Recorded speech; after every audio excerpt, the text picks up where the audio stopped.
Muy buenos días a todos. Vamos a dar inicio al webinar del día de hoy.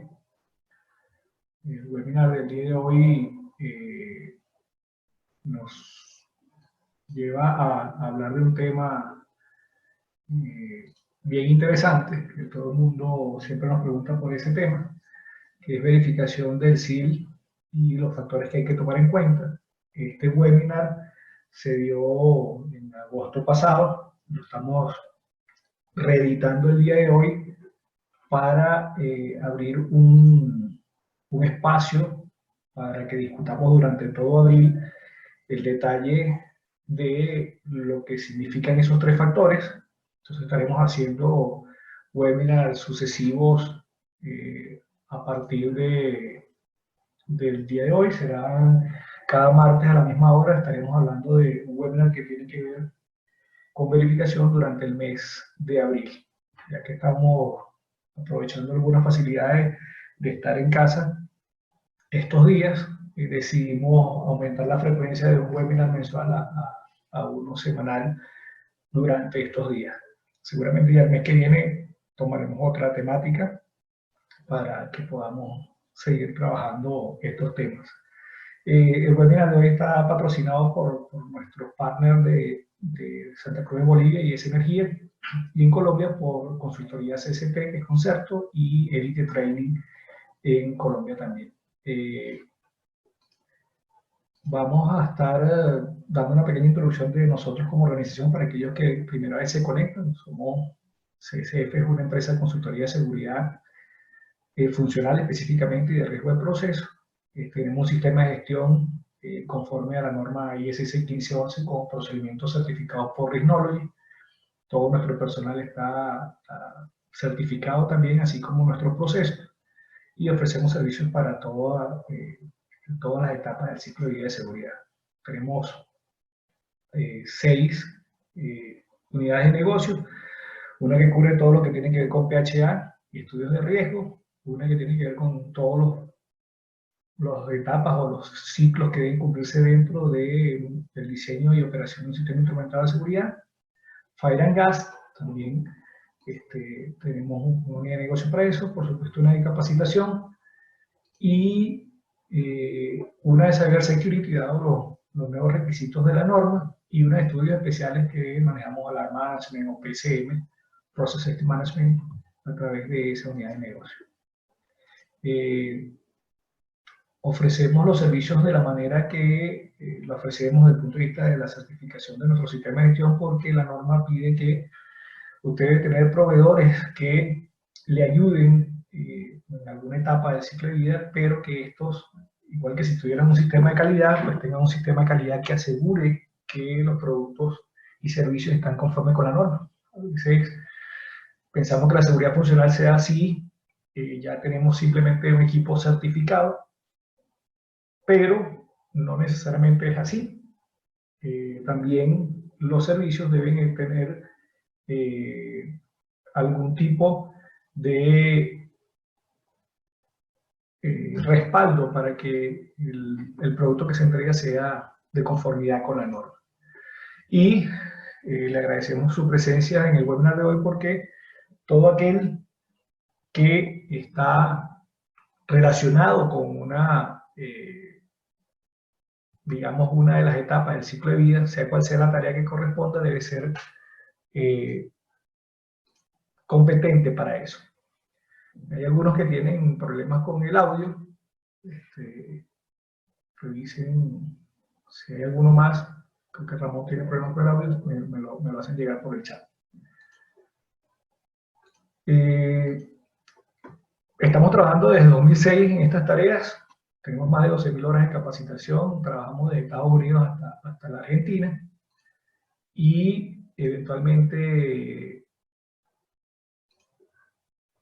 tenemos una alianza con Risnology que está consolidada para hacer los cursos de certificación dentro de el norte de Venezuela, y hemos desarrollado nuestra propia herramienta de software, además de 2 programas de capacitación y 2 diplomados avalados, en este caso por la Universidad Metropolitana en Venezuela.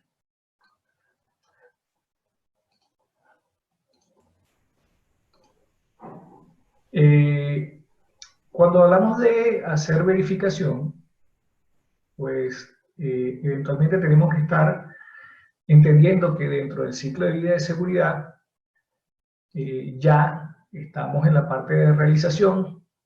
Vamos a empezar a hacer un diseño del sistema instrumentado de seguridad, pasando por la primera etapa, que es verificar que, digamos, las arquitecturas y el hardware que se compone, junto con la programación que va a tener, pues cumple con los requisitos que se han indicado en la fase que le precede. Para este caso ya hemos definido un ciclo de vida de seguridad que incluye la etapa de diseño e ingeniería, y se ha definido esa etapa en términos de entradas y salidas que vamos a necesitar para hacer el trabajo, cuáles son los resultados de esas actividades y qué actividades van a ser verificadas. Ya se planificaron cuándo se va a hacer cada una de las actividades y ya se cerró la etapa de SSRS a través de una verificación. Y posiblemente tengamos que hacer una evaluación o assessment de etapa 1, que es recomendada, dado que una vez que se generan los requisitos de la especificación de los requisitos de seguridad, pues es, si se quiere, uno de los documentos más importantes dentro del ciclo de vida de seguridad, y ya debe estar, digamos, evaluado para evitar que algún error se propague hacia etapas posteriores del ciclo de vida. Dentro de esta etapa de verificación del CIL, que es diseño e ingeniería, o una subetapa de diseño e ingeniería, pues veremos por lo menos que tenemos que cumplir con 3 requisitos básicos: tolerancia de fallas por hardware, la capacidad sistemática y la cuantificación de la falla aleatoria, que es lo que vamos a ver en detalle el día de hoy.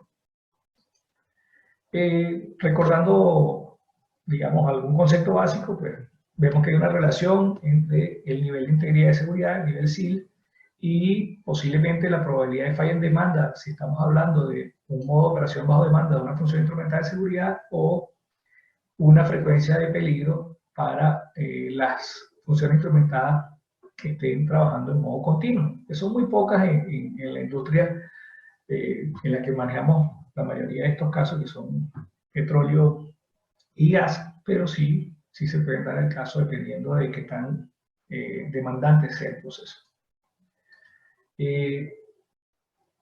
La pregunta que vamos a responder el día de hoy básicamente tiene que ver con saber si aseguramos que la reducción de riesgo de una CIF está dada con solamente calcular la probabilidad de falla en demanda.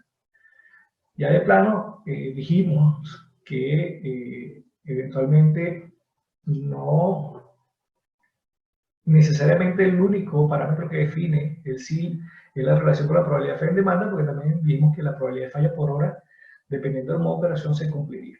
Lo que pasa es que eventualmente nos centramos en tratar de hacer que el cálculo de la probabilidad de falla en demanda es lo que nos va a decir si nuestra arquitectura, ese sensor, ese controlador que cogimos y el conjunto del elemento final, pues cumple en términos de fallas aleatorias con el SIL especificado. Entonces, esta etapa de verificación del SIL normalmente se confunde con verificación desde el punto de vista de la gestión, pero hacer la verificación del SIL exitosamente es ver que esa arquitectura que nosotros hemos escogido pues cumple con el SIL que se ha especificado en la SRS. Entonces, ¿cómo cumplir esto? Bueno, lo primero que debemos hacer es verificar que la capacidad sistemática de esa arquitectura o de los elementos que componen la arquitectura cumplan. Debe haber un cumplimiento con las restricciones de arquitectura, que cada elemento del hardware que está dentro de la función instrumental de seguridad haciendo alguna función cumpla, y que el cálculo de la cuantificación de la falla aleatoria, bien sea la probabilidad de falla en demanda o la probabilidad de falla por hora, pues cumple. Una vez que esos 3 requisitos se cumplen, pues bien, Entonces, en ese caso, nosotros diríamos que hemos verificado que el SIL de una función instrumental de seguridad dará la reducción de riesgo que nosotros esperamos de ella dentro de la arquitectura o del diseño que estamos haciendo. Los webinars de las subsiguientes semanas, pues se hará el siguiente martes, veremos a detalle capacidad sistemática, luego el siguiente martes veremos restricciones de arquitectura, y el último de este ciclo será cómo hacer la cuantificación de la falla aleatoria. ¿Okay? Siguen teniendo algunos problemas para escuchar, en el chat los tenemos. Vamos a esperar que a lo mejor el ancho de banda les dé suficiente. Y bueno, como les decía, esos tres webinars subsiguientes vamos a detallar lo que vamos a ver en forma macro el día de hoy. Lo primero que debemos verificar es que existen una cantidad de requisitos que se deben cumplir para cada uno de estos tres parámetros a cumplir. La capacidad sistemática, pues básicamente vamos a revisar requisitos que están dentro de la norma del fabricante, que son requisitos para cumplir con que el hardware tenga una integridad suficientemente buena desde el punto de vista sistemático, que serían requisitos de ISE 16158.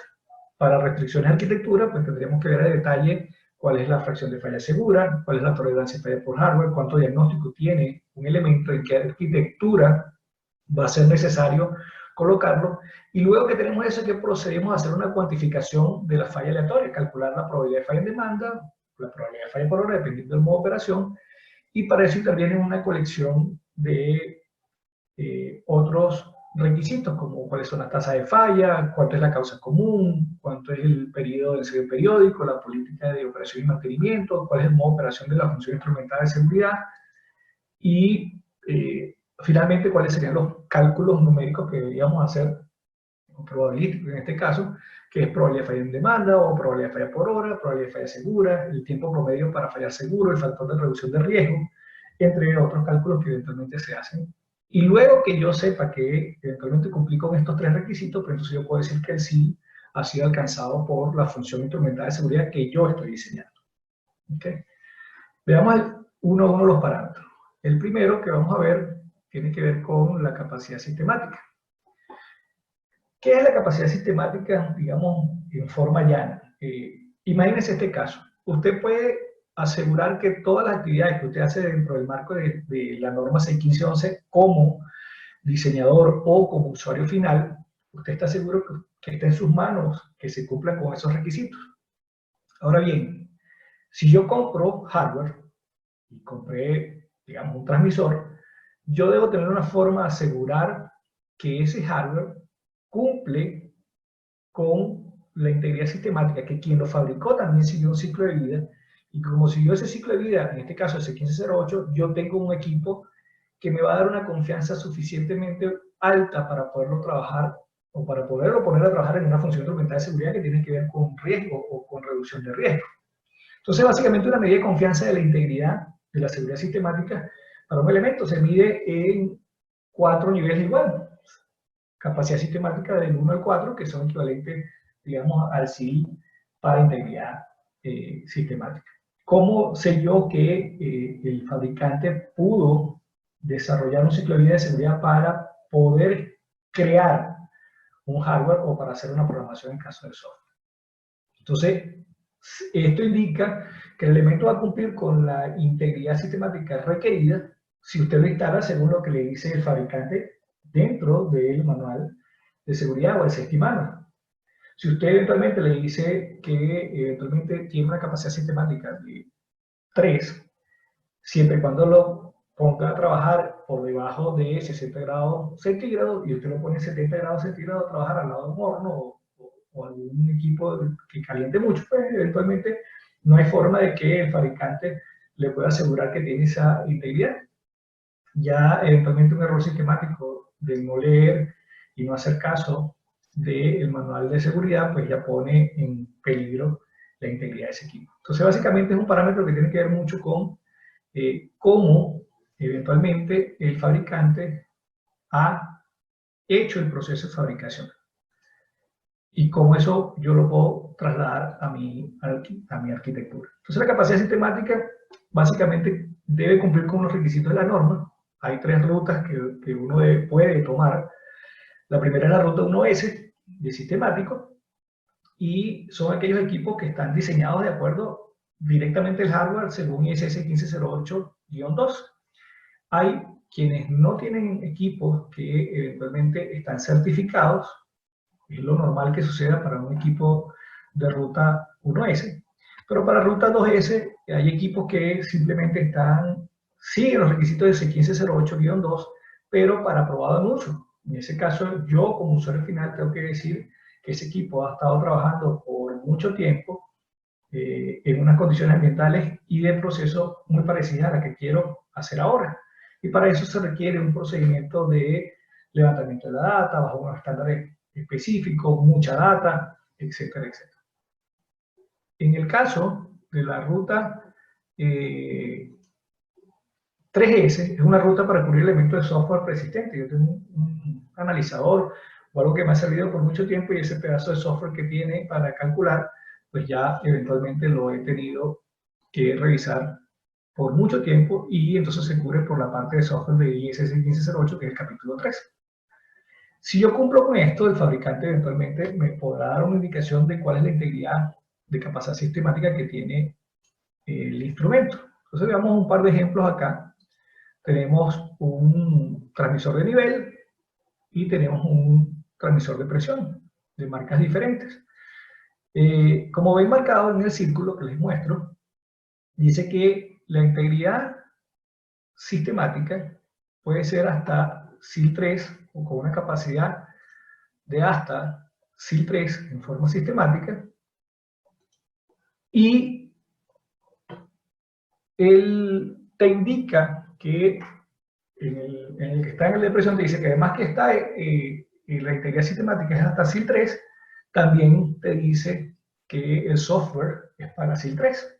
¿Qué quiere decir esto hasta ahora? Que ese equipo pudiera bien trabajar en una aplicación que tenga una demanda de integridad de hasta SIL 3. Él es capaz de poder trabajar siempre y cuando nosotros podamos asegurar que está instalado, programado y usado según lo que dice el estimado.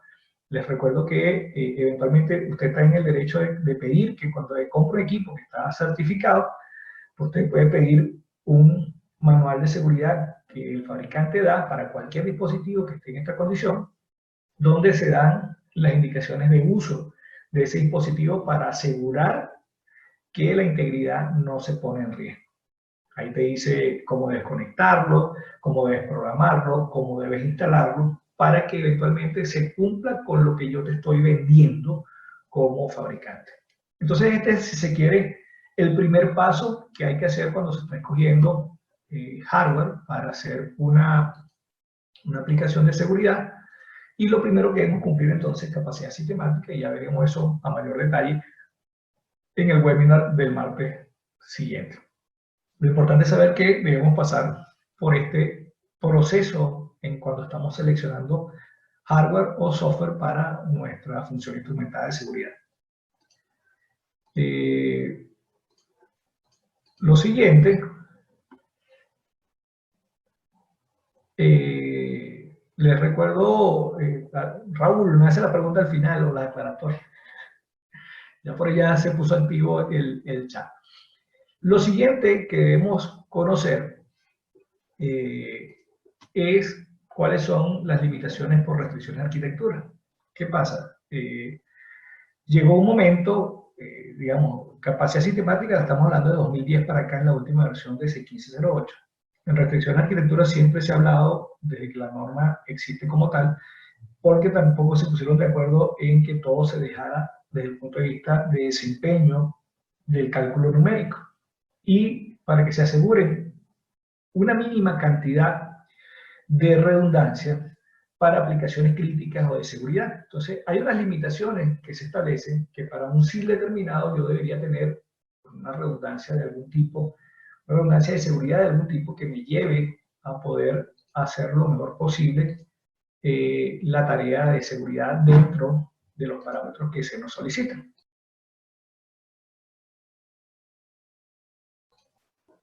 Así, pues se imponen unas limitantes de hardware y se especifican de acuerdo a cuál es el SIL requerido, cuál es el tipo de componente, si son componentes inteligentes o no, y a la calidad de los diagnósticos dentro de un componente que está representado por un parámetro que se llama el Safe Failure Fraction, o la fracción de falla segura, que básicamente lo que nos dice es que tantas fallas son seguras o detectadas para que sean seguras dentro de un hardware, y para eso tiene que haber una inversión sustancial en diagnóstico por parte del fabricante.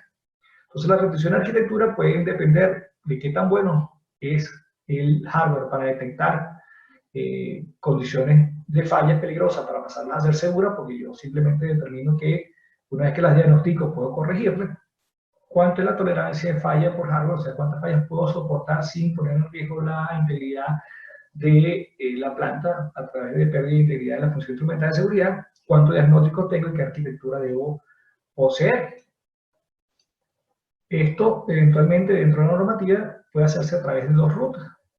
Fíjense que aquellas rutas eran S de sistemático, aquí estamos hablando de rutas 1 de cómo el hardware se va a revisar. Entonces la ruta 1H pues establece que dependiendo de cómo es el dispositivo tipo A o tipo B, tipo A digamos, mientras que analizamos esto con mayor profundidad en el webinar que le corresponde, tipo A digamos que son elementos que tienen poca capacidad de diagnóstico, pero son muy simples y nosotros conocemos cómo son las fallas y a dónde va el estado de falla de un dispositivo. Y tipo B, digamos, lo que tiene software y es mucho más difícil de poder prever hacia dónde va a ir en caso de que falle.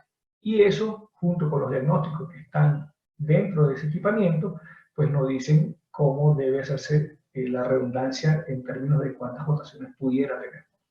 Y la ruta 2H, pues, se basa en equipos que hemos hecho el levantamiento de información durante muchísimos años de una forma predeterminada por un estándar, con mucho dato, para saber que el equipo es capaz de operar en una función instrumentada muy parecida o una función como la que yo estoy tratando de diseñar, digamos en términos de condiciones ambientales y en términos de el proceso en el cual está inmerso.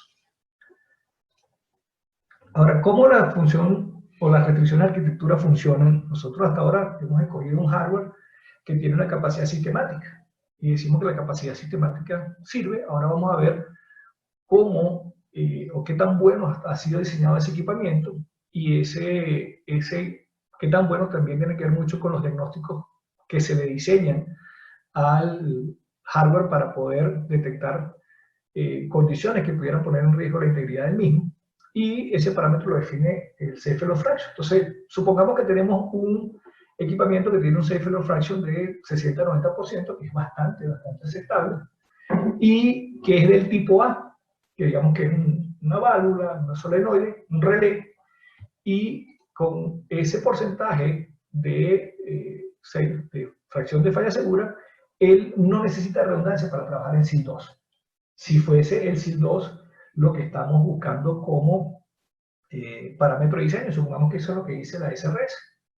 Ahora, si es tipo B, que es algo más inteligente, posiblemente un transmisor, con el 60% o del 60-90% de cobertura de sus fallas o que sean seguras, pues yo solamente puedo reclamar que puedo trabajar en un SIL 1.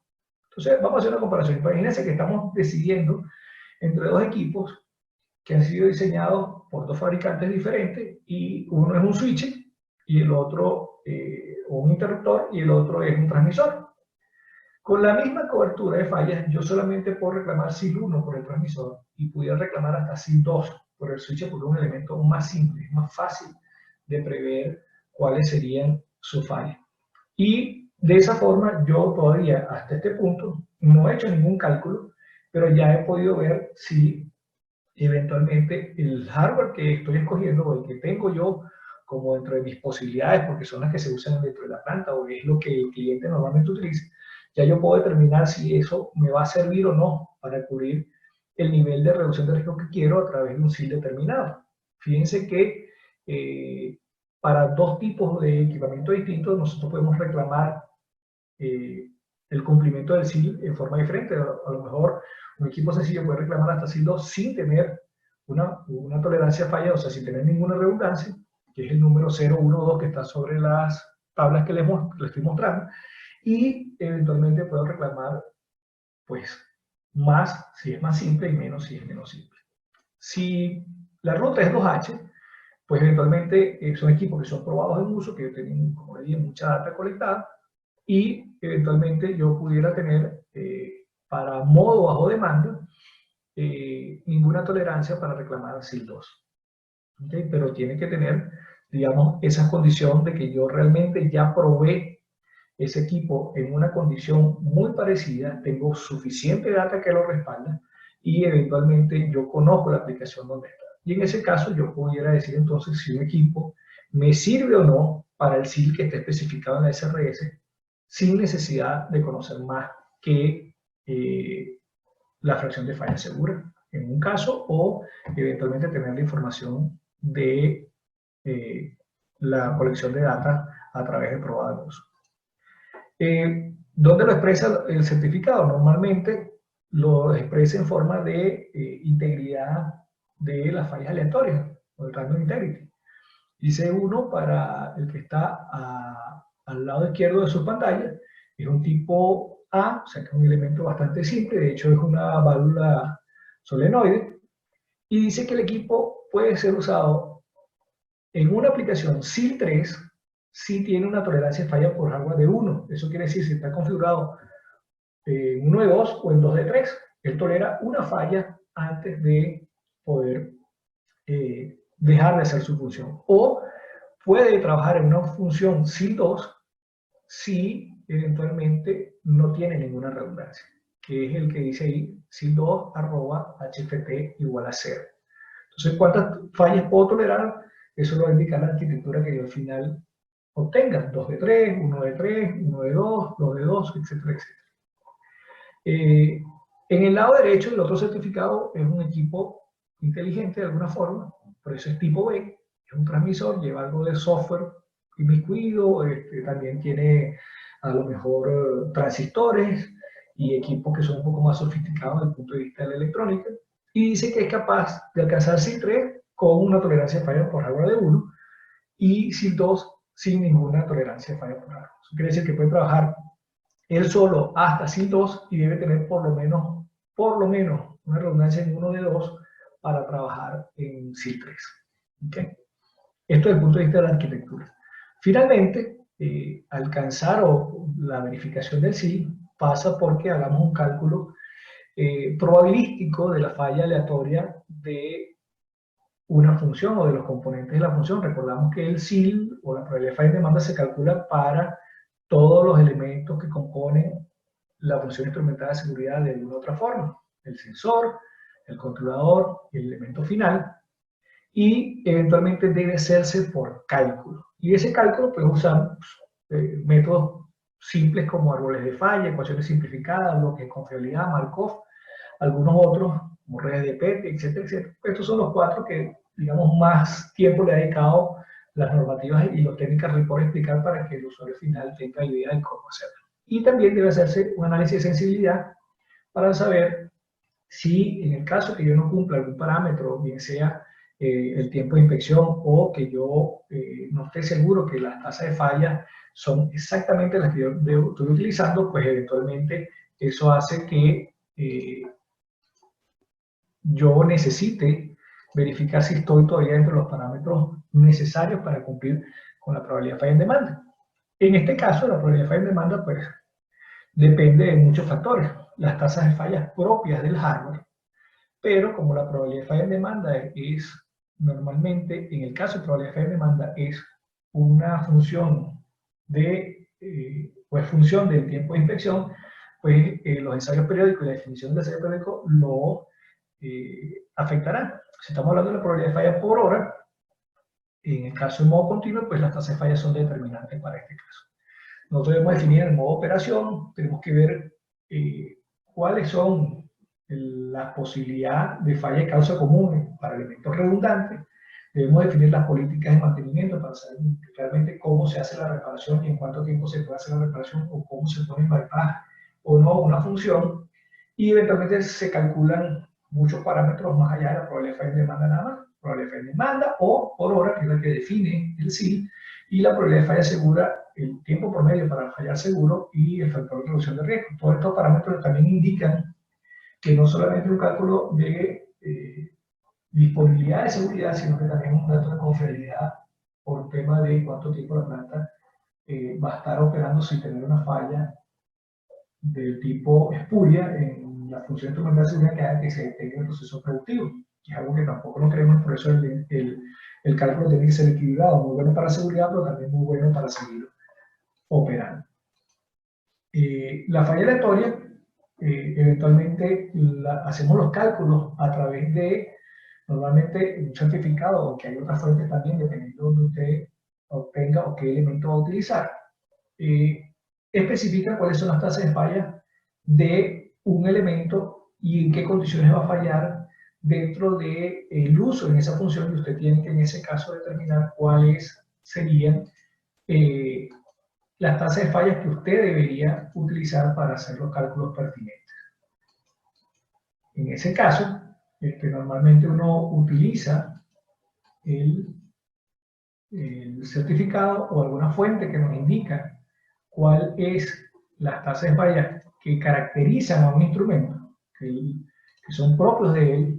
O sea, tenemos que la tasa de falla es algo que es propio del instrumento. A veces no tenemos, o vamos a usar un equipo que no está certificado, debemos velar que ese equipo tenga las condiciones necesarias para trabajar, y tenemos que trabajar con alguna tasa de falla genérica que eventualmente representa una familia en específico de instrumentos, transmisores de presión, de sensor piezoeléctrico. Entonces hay una familia que determina cómo es la distribución normal de esa tasa de falla. Por la tasa de falla, nosotros vemos acá un valor único, pero realmente la tasa de falla, como veremos en el webinar correspondiente, es una colección de datos que genera una curva normal. Lo cierto es que los datos eventualmente los recibimos, los de tasa de falla, del fabricante, que es lo normal. Él debería hacer el estudio necesario para demostrar que su equipo es suficientemente bueno y cuáles son las tasas de falla adecuadas, y nosotros podemos entonces en ese caso hacer los cálculos que corresponden. ¿Okay? Un ejemplo de cómo verificamos tendría que ser algo como esto. Esto es un ejemplo de un cálculo nuestro, donde eventualmente la capacidad sistemática está representada en azul. Cada elemento tiene una capacidad sistemática especificada propia, dada por el fabricante, y yo debo decidir si voy a usar esas restricciones para decir cómo lo dice la normativa. Luego, debo ver cuáles son las restricciones de arquitectura. Ahí vemos cuál es el self-error fraction de cada uno de los dispositivos. Arriba tenemos un transmisor, en medio tenemos un sistema de control de seguridad, y al final tenemos el conjunto del elemento final. Y cada uno de ellos nos dice a nosotros qué tipo de elemento es y cuál es la tolerancia de falla por agua y cuál es la restricción de arquitectura, digamos, asociada a ese valor que tiene ese elemento. Y luego se hace la cuantificación de la falla aleatoria a través de muchos parámetros.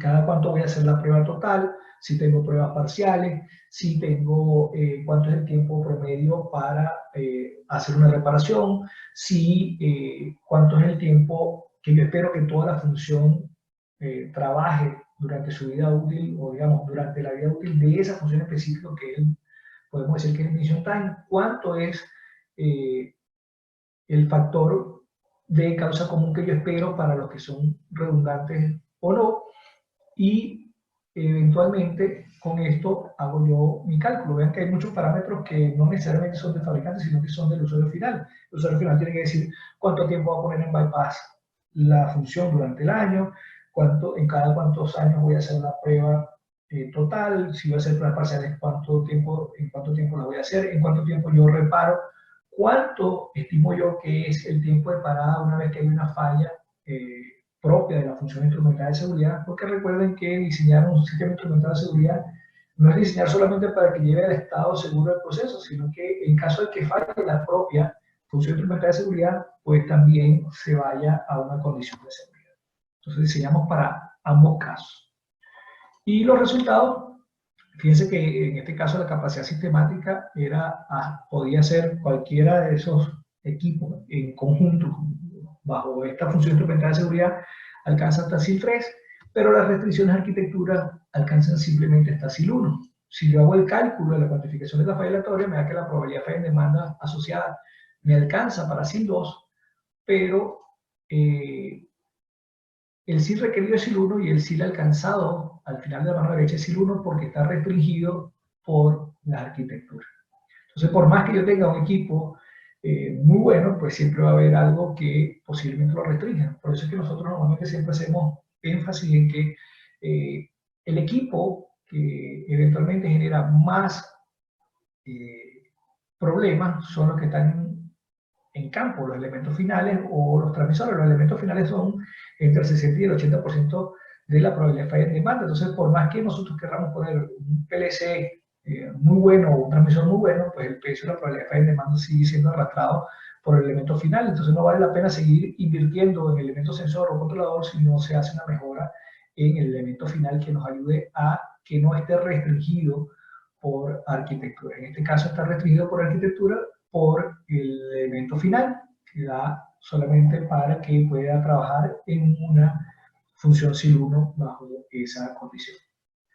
Y se hace un análisis de sensibilidad para saber, digamos, quién es el que más aporta la probabilidad de falla en demanda o la probabilidad de falla segura, cómo se comporta la probabilidad de falla en demanda de la SIF para diferentes tiempos de inspección o para el tiempo de inspección correspondiente. Recuerden que si estamos hablando de un modo bajo demanda y nosotros no respetamos el tiempo de inspección, pues básicamente la probabilidad de falla en demanda se va a ir deteriorando, porque son una función una de otra. Y nos dicen que hasta, digamos, qué tiempo de inspección pudiera yo, en caso de que no me lleguen unos repuestos y no pueda hacer una parada de planta para hacer la prueba, pudiera yo estirar de alguna forma mi prueba para saber hasta cuándo ya no estoy dentro de SIL que me califica. Y eventualmente también hacer unos coeficientes de correlación que nos permitan saber qué elementos son los que son más, digamos, importantes desde el punto de vista de que son los que más contribuyen. Y finalmente una probabilidad de cumplimiento del SIL que nos dice que si variamos los parámetros en unas ciertas proporciones, cuánto es la posibilidad de que sigamos estando dentro de la probabilidad de falla que se nos solicita.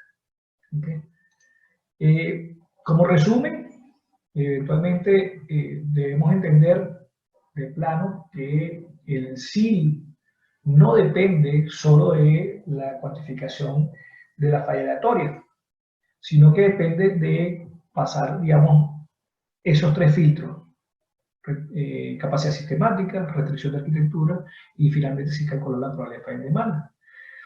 Debemos saber que es obligatorio cumplir con esos tres parámetros y debo especificar cómo yo sé que lo estoy cumpliendo, cómo sé yo que la capacidad sistemática y demostrarlo que se cumple, cómo sé yo que las restricciones de arquitectura están cumpliéndose también, tengo que demostrarlo y finalmente hacer la cuantificación por cálculo de la falla de los elementos que componen la función instrumental de seguridad.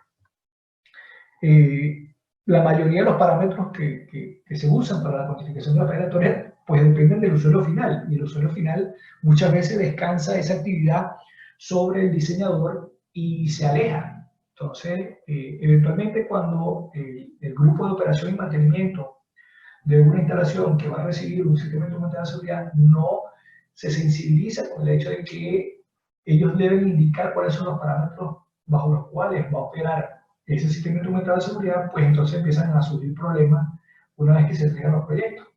Uno típico es que se hacen todos los cálculos para que el tiempo de inspección sea de un año, y con eso todo cumple, pero cuando se le entrega operación y mantenimiento, porque si no dice que yo no puedo parar esta instalación sino cada 3 años.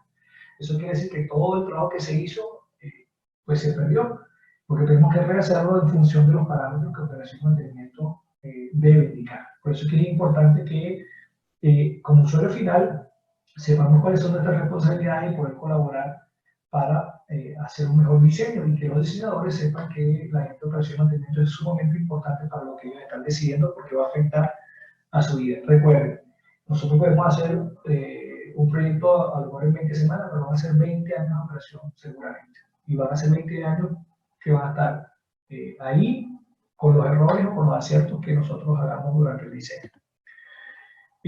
Todo personal debe ser competente y debe estar sensibilizado para esa ambivalencia. Si yo soy el diseñador, ¿cómo sé yo que afecto a las operaciones y cómo llevo mi operación y mantenimiento afecto al que va a hacer el diseño? Y debe haber no una competencia, sino una colaboración suficientemente buena como para que eventualmente quien salga ganando sea el sistema implementado de seguridad. Y nosotros dentro de las organizaciones debemos ser o velar porque se hagan herramientas consistentes para hacer el diseño, saber que hay un procedimiento que dice que usted primero debe velar por la capacidad sistemática, luego tiene que haber otro procedimiento que diga cómo va a velar usted por la repetición de arquitectura y finalmente cuáles son las herramientas para hacer el cálculo de la probabilidad de demanda y la probabilidad de falla por hora.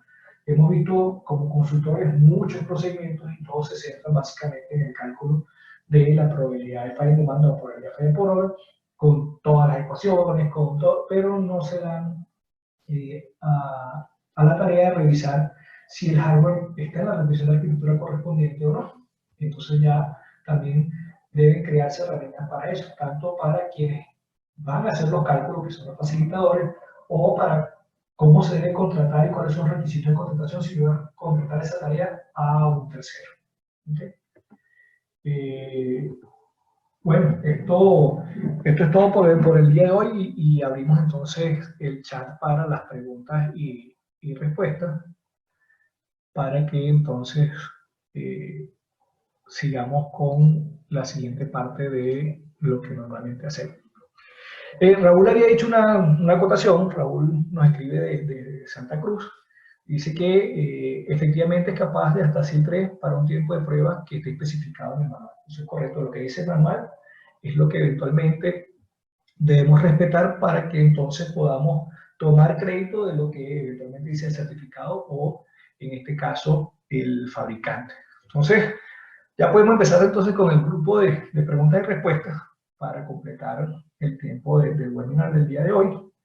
Y les recuerdo que eventualmente el webinar de la semana que viene estaremos hablando básicamente con mayor detalle de lo que eventualmente es el uso de capacidad sistemática. Por aquí nos preguntan cómo puedo calcular el factor de causa común beta. La forma más simple, eventualmente en 61508, hay un anexo donde te dice una colección de preguntas y se hace un cálculo, digamos, en base a una cuantificación cualitativa, que es que preguntan, por ejemplo, si el hardware redundante va a estar cambiado en la misma caja de conexión, si las rutas locales son las mismas, si están todos conectados, tú tienes dos transmisores, los conectas a la misma tarjeta del sistema de control, si eventualmente el personal está adiestrado para dar soporte, y así sucesivamente, y dependiendo de la arquitectura que tú tengas, vas a tener un beta correspondiente. Creo que la gente de, si mal no recuerdo, Kenexis tiene una hojita de cálculo muy simple, la pueden descargar desde su página web.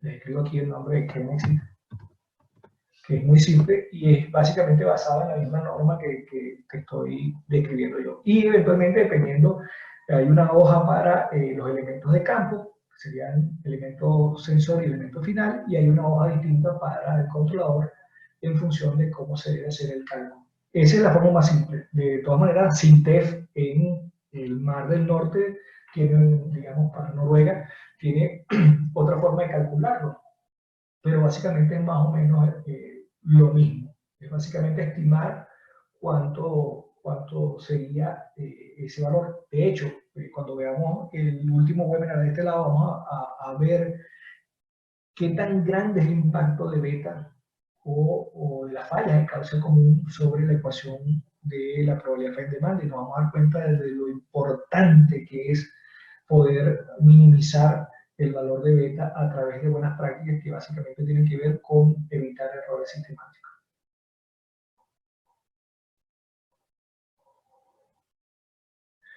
Nos preguntan que cuál sería la diferencia entre calcular el SIL para una función que ya está instalada y una que va a ser o a implementarse. Pues básicamente hay unas ciertas dificultades para estimar algunas cosas cuando el SIL es de una función de instrumento de seguridad. El procedimiento es básicamente el mismo, es exactamente el mismo.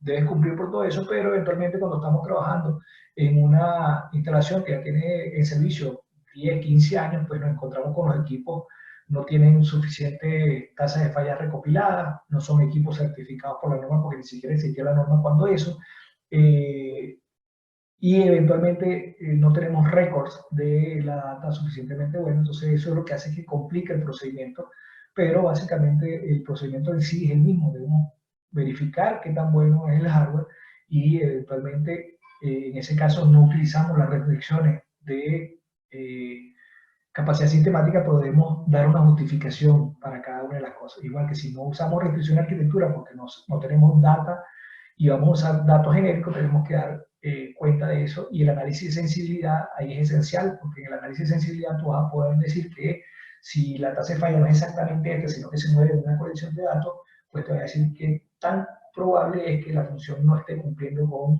el nivel de seguridad necesario. Por aquí nos preguntan si el usuario final no tiene data histórica confiable para alimentar el cálculo de fallas aleatorias, ¿qué opciones tiene para calcular fallas aleatorias? Bueno, habitualmente nosotros podemos usar tasas de fallas genéricas para una familia. Un transmisor tipo radar es una familia y tiene una colección de tasas de fallas genéricas que la puedes conseguir en Oreda o en Sintef o en muchas otras, en HCE, en muchas bases de datos donde está, pero volvemos al mismo punto que nos preguntaba Carlos Solano hace un instante. El tema ahí es muy importante entonces que eventualmente se tome en cuenta cuál es la incertidumbre que tiene esos datos y en base a esa incertidumbre poder hacer un cálculo de sensibilidad. Manuel nos pregunta cuál sería el aspecto más importante a verificar en caso de que el estudio considere utilizar la ruta 2H para HFT. Pues básicamente la calidad de la data. Recuérdense que para estadísticas más data, mejor data, siempre y cuando se construya a partir de una buena colección. Y para eso hay distintas normativas que te dicen cómo colectar. CCPS tiene una, IEEE tiene una, y eventualmente la que tú decides utilizar debe ser lo importante para demostrar que las tasas de falla que tú estás utilizando son suficientemente buenas. Raúl nos pregunta qué ocurre si dentro de la operación del SIS o de la CIF se daña un sensor y no hay en el mercado su reemplazo, está descontinuado. ¿Qué reemplazo por otro fabricante u otro modelo? Entonces es necesario verificar el cálculo. Definitivamente hay que volver a hacer el cálculo, hay que volver a hacer la verificación de la restricción arquitectura y cuantificación de falla aleatoria, porque en este caso no es un cambio uno por uno, sino que entramos en una modificación.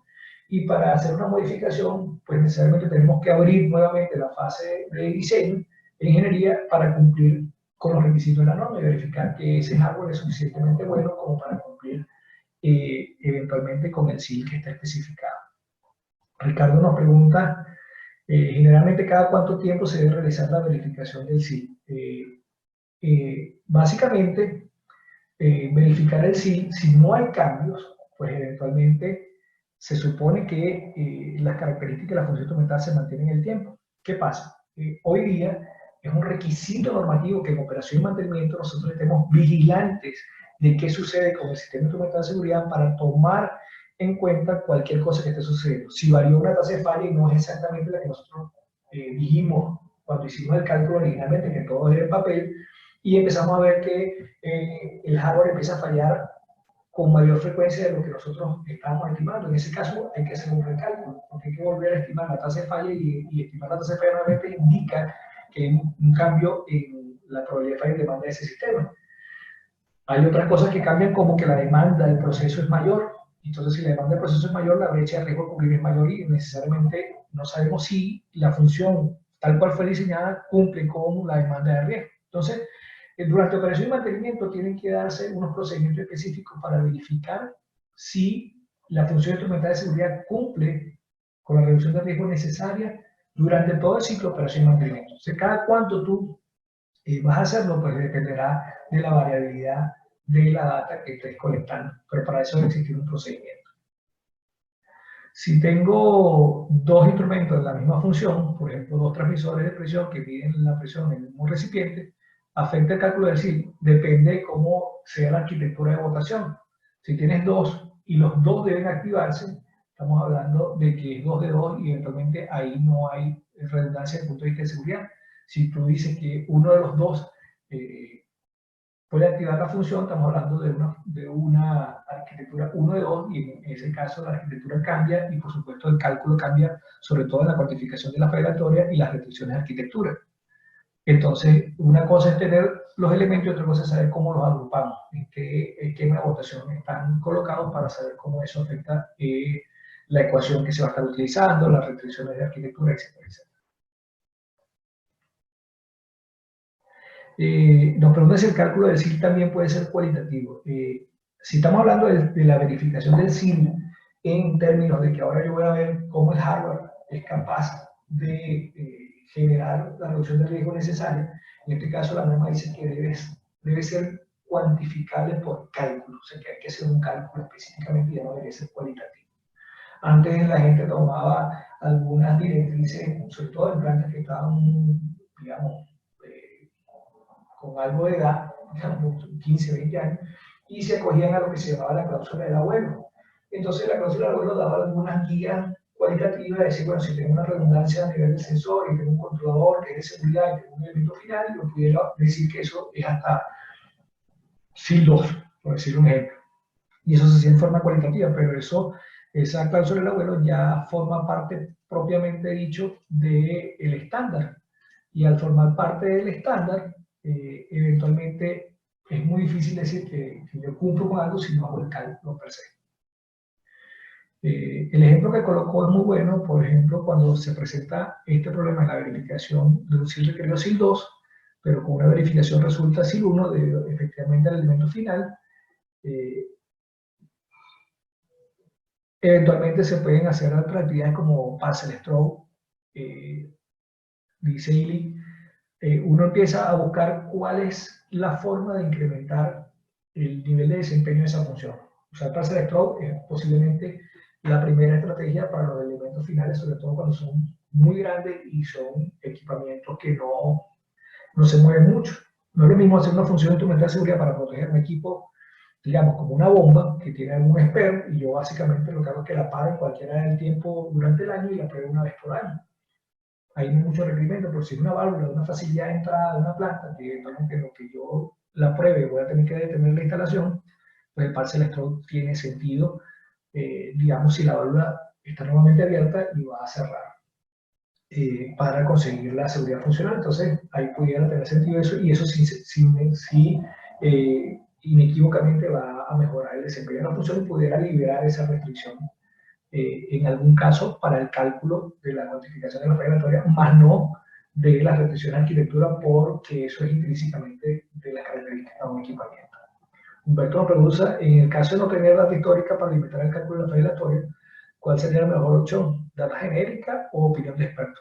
Definitivamente, como la opinión de experto va a depender del experto, nosotros recomendamos que eventualmente se use preferiblemente una data genérica, se pondere. Ahorita hay suficientemente fuentes donde uno puede conseguir información. Por ejemplo, hay una muy buena que está, creo que se llama SIL Data en Exida, donde te dice dónde una tasa de falla o en qué rango una tasa de falla para una familia de instrumentos se considera buena.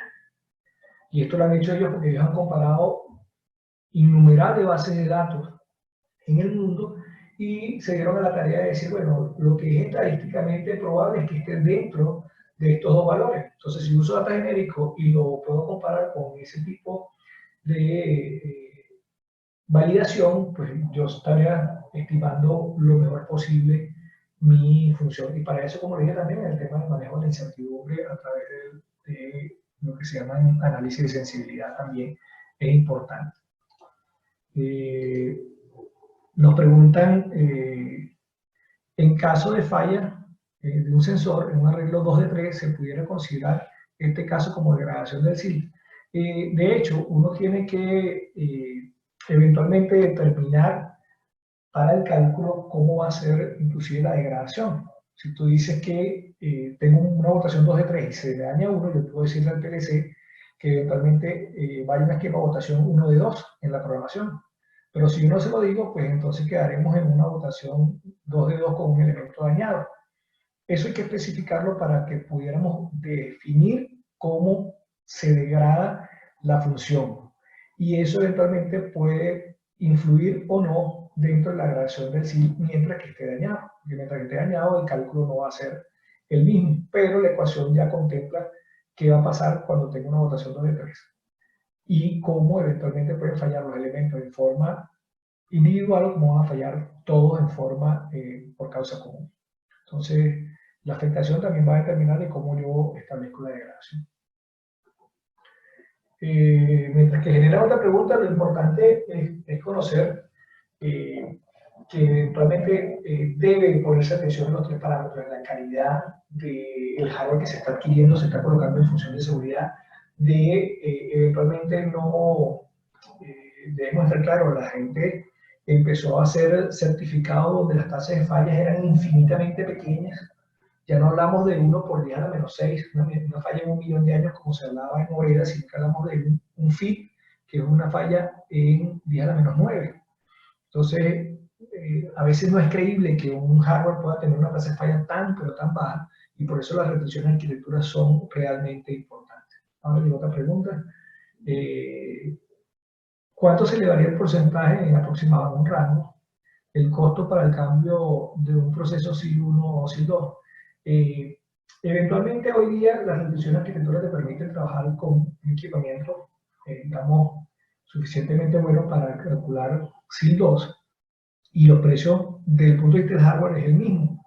Lo que habría que verificar en todo caso es cuánto es el tiempo de inspección para saber si yo voy a tener que detener el proceso más seguido, y en ese caso sí va a haber una afectación monetaria suficientemente grande. Desde el punto de vista del hardware ya casi no, pero ahora pasar de SIL 2 a SIL 3, el impacto sí es suficientemente grande. Estamos hablando de que el costo estaría por encima del doble de lo que ya se tenía, sobre todo por la forma de operar y mantener esa función. Una función SIL 3 es una función que demanda muchísimo mantenimiento, muchísimas pruebas y muchos recursos para estar encima de eso. Igual, SIL 2 tampoco es que es muy fácil de conseguir y muy fácil de mantener. Por eso es que eventualmente las funciones instrumentales de seguridad, nosotros que vivimos de esto, siempre decimos a nuestros clientes que lo último que usted necesita es una función instrumental de seguridad. Usted debe tener un proceso inherentemente seguro. Pero si necesita una función instrumental de seguridad, hágala simple, hágala lo más simple posible, para que eventualmente pueda ser mantenida en el tiempo, porque no vale la pena hacer una inversión PLC SIL 3 y gastar un dineral para que eventualmente no se respete el tiempo de inspección, o no tengamos una buena política de repuesto dentro de la instalación. Entonces una reparación que debería hacerse en 8 horas se termina haciendo en 44, y eventualmente eso es un tiempo de indisponibilidad del proceso muy alto desde el punto de vista de la protección, porque si no va a terminar todo siendo bypassado. Inclusive las funciones SIL 3 son funciones que son muy delicadas, entonces al final de cuentas el usuario final de operaciones lo que hace es ponerla en bypass, y entonces perdieron toda la inversión que intentaron hacer desde un principio. ¿Existe alguna bibliografía con ejemplo que nos ayude a atacar en forma práctica las modificaciones necesarias de los SIL cuando la planta esté en funcionamiento? Sí, eventualmente yo recomiendo siempre que se use hay un technical report de ISA, pero que son miembros de ISA, que es la TR 84.00.04 y la .00.03, que eventualmente dan lineamientos muy fáciles de seguir, más fáciles de entender, digamos, porque ya es un technical report basado en experiencia que te dice cómo hacer las modificaciones en forma progresiva y que eventualmente lleguen a feliz término, teniendo los cuidados necesarios de manejo del cambio correspondiente. Y ya la escribo por aquí.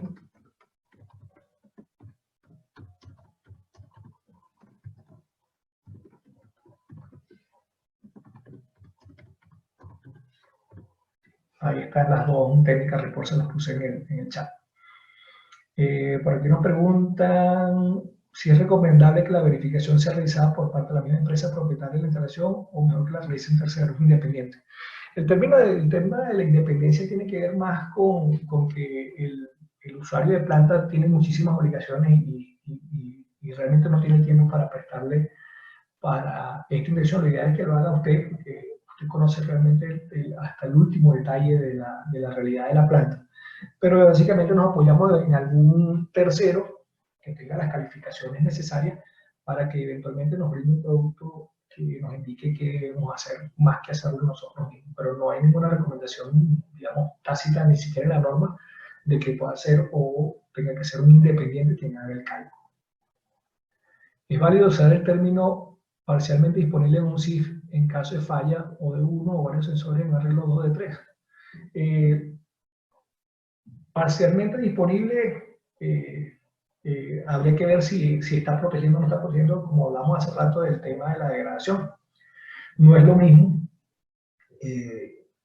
fallar un elemento en 2 de 3 y que quede botando 2 de 2 a fallar un elemento en 2 de 3 que quede fallando en 1 de 2. La probabilidad de falla en demanda de ambas arquitecturas son totalmente distintas. Entonces, digamos, hablar de parcialmente disponible no tendría mucho sentido aquí. O protegemos o no protegemos. Lo que debemos hacer es lo necesario para reparar. Nos preguntan si es recomendable que la verificación sea realizada por parte de las empresas. Además, ya la vimos. No hay ninguna... es un tema de política de la empresa más que de algo que sea normativo. Las empresas que asesoran en IEC y las áreas de planta deben estar certificadas de acuerdo a un sistema de gestión de calidad. Fíjense una cosa, un sistema de gestión de seguridad es necesario si eventualmente yo estoy descargando mi responsabilidad sobre un tercero que hace una parte del ciclo de seguridad con el cual yo voy a tomar crédito de que cumplo o no con ese ciclo de vida. Me explico. Si yo contrato a alguien para hacer un HACCP y yo ese HACCP después lo voy a mostrar a un ministerio o a una aseguradora, yo tengo que asegurar que quien lo hizo tenga un sistema de gestión. Igual que cuando yo compro un equipo que está certificado, yo realmente el certificado lo que estoy comprando es la garantía de que quien lo fabricó tenía un sistema de gestión de seguridad funcional. Y eso es lo que me garantiza a mí que el equipamiento es suficientemente bueno. ¿En qué etapa de un proyecto de ingeniería se debe realizar el estudio de determinación del SIL? Por ejemplo, para una plataforma 8. Determinar o asignar el SIL se hace inmediatamente después de hacer el estudio de riesgo.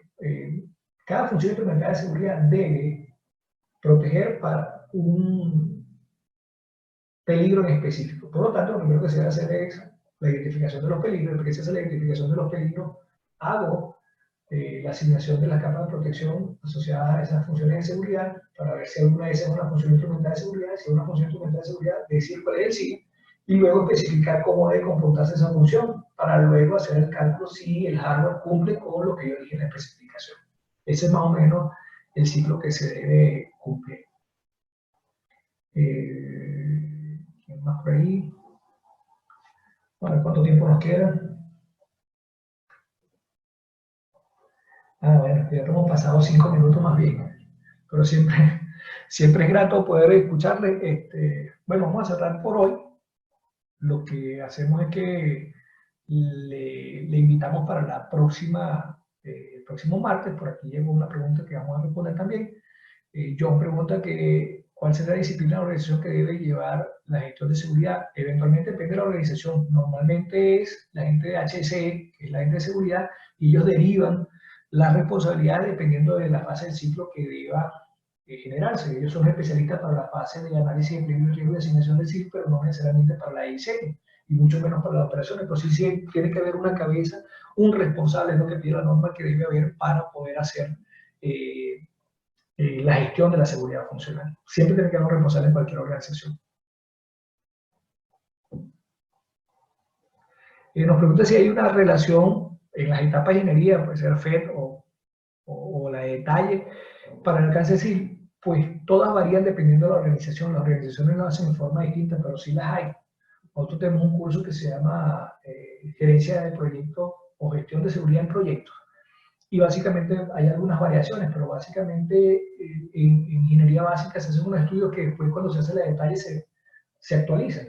Y es lo que más o menos todo el mundo tiene. Yo trataré de buscarle alguno, o seguramente por ahí debe venir un webinar que explique el detalle de la interrelación para eso. Pero depende de cada uno de los usuarios finales. No es lo mismo trabajar con Shell que trabajar con Ecopetrol, que lo mismo que trabajar con BP o trabajar con Repsol.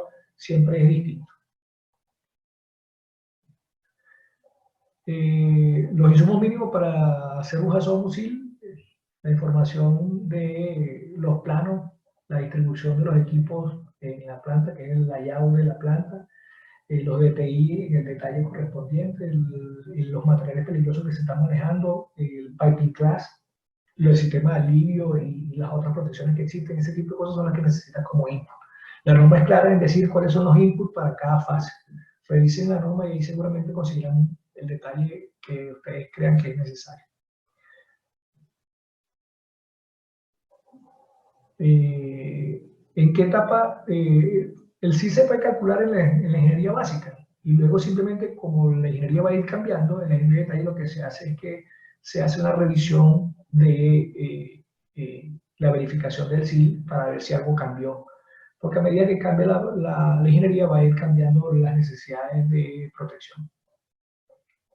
Una vez que terminemos, seguramente en un par de días debe estar cargado en el canal de YouTube este webinar para los que preguntan por esa parte.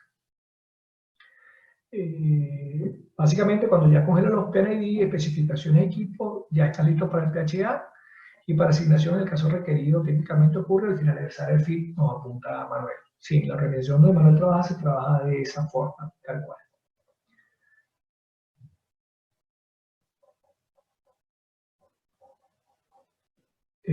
Bueno, ahora sí me despido.